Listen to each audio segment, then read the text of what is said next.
هنجي درانج روجنامه الشرق الأوسط را تکسکرین لسر هبونا ناوکوکیان دناوبر سروکن روسیه و ترکیه فلادیمیر پوتین و رجب طیب اردوغان درباری ادلبه. لگرجه دران او ناکوکی درباری کوراهیا دورا بیچک دناوبر 15 و 20 کیلومتران ده که روسیه کار لسر تبلیبونا ادلبهش بو خودی که سرباری هن باجارین دی ین سرکه و ترکیه ویه که ردکه. روسیه داخواست جدیده کوریا حلب لازقیه و حلب و حمایه و گرینش با رژیم بریا داویا و ساله و ترکیه رش دل سرمانه وان ریان دبن سرپرشتیا روسیه و ترکیه ده.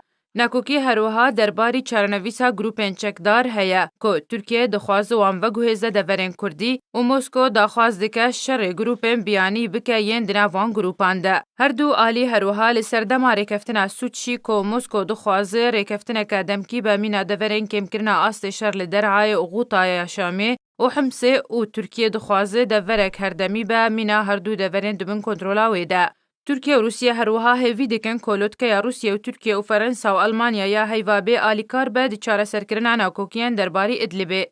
گروپا بناوه جیش العزه جالی خود داخیانیه که درد کرنا خواج ریکفتنا روسیه و ترکیه درباری پیکانینا دورکه به چکل دورند بن کنترولا گروپان دل ادلبه و در دوراوه که او یکمین رد کرنا جالی گروپا که لیبرال و گروپ کولگوندوار حمایه با کورد مینه دریا روپلا خویا تویتری ده رد کرنا خواه دیار کرو گود کو او دورا بیچک تنه لآلیه وان نابه بیکرن و دوی بنیوی با و آلیه کنترول رژیم جی بگره. هر وها رد کرن دوریان روسیه لدورن وان هبن.